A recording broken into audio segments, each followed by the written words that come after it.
It's Wednesday, the 5th of April, 2023. Welcome to the Fast Five by Fear and Greed, where we give you the top 5 business stories you need to know in just 5 minutes. I'm Michael Thompson, and good morning, Sean Aylmer. Good morning, Michael. Sean, 5 stories in 5 minutes. Story number 1 is a big one. The Reserve Bank left the official cash rate on hold at 3.6% yesterday, the first pause in the rising rate cycle in a year, but the Central Bank Board warned that more rate hikes are likely. I think the 3.2 million mortgage holders around the country welcomed yesterday's decision, maybe not the many older Australians who rely on term deposits. Basically, the most important thing the Reserve Bank says at this time is in the final paragraph of its communique. Yesterday, it said it expects some further tightening of monetary policy, i.e. higher interest rates to get inflation back down, but it needs more time to assess the state of the economy and the outlook. The Reserve Bank Board said there's plenty of uncertainty out there and it will be paying close attention to the global economy, household spending, inflation and the labour market. So what did the central bank have to say about all that then yesterday? Well, global inflation remains high, but global growth is subdued. The recent banking system problems will also be a headwind to growth. That argues against more rate rises.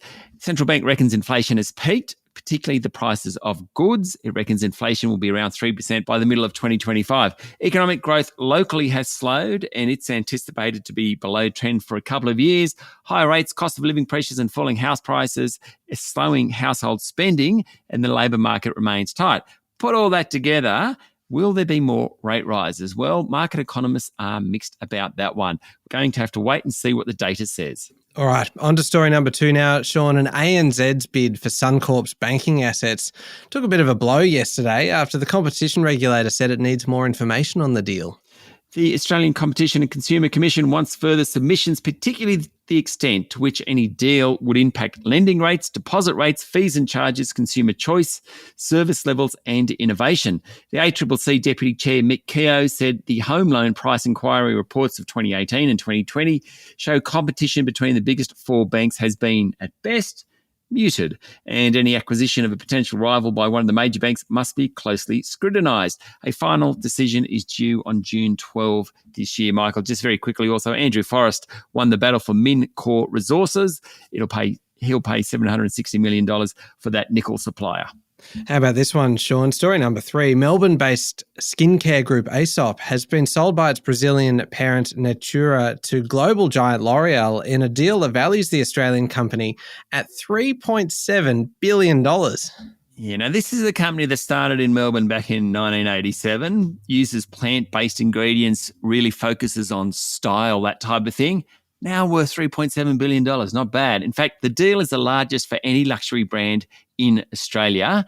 It's likely to close within the next 6 months or so. Natura said the deal will allow it to get rid of some debt and focus on its other businesses. Its other businesses, Michael, are Avon and The Body Shop. Aesop's been a star performer within the Natura group. Now, L'Oreal's CEO said the purchase will help the company unleash, and I love this quote, massive potential growth, notably in China and the all-important travel retail market.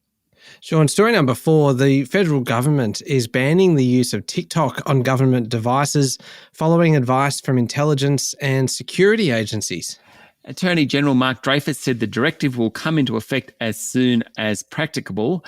Victorian Premier Daniel Andrews followed suit, banning TikTok on government-issued phones and computers in that state, saying they posed a risk to national security. Now, TikTok is owned by Chinese company ByteDance. Governments are worried that ByteDance might give the Chinese government sensitive user data gathered via the TikTok app, such as location information. The other side is that the Chinese government could interfere with content recommendations on TikTok.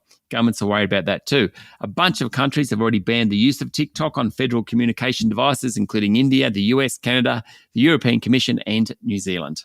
Okay, last one. Story number 5. Public e-scooters seem to be taking over the world, with complaints from Melbourne and Sydney through to North America and Europe. And now, Sean, Paris has voted to ban them.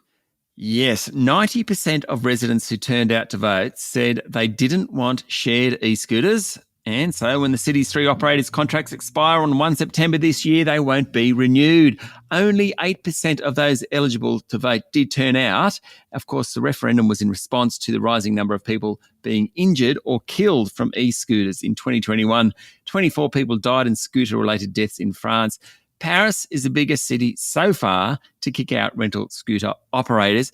Plenty of debate, though, going on in Australia, particularly in Melbourne, where the complaints range from scooters travelling too fast through to being used on roads, people not wearing helmets, etc., etc.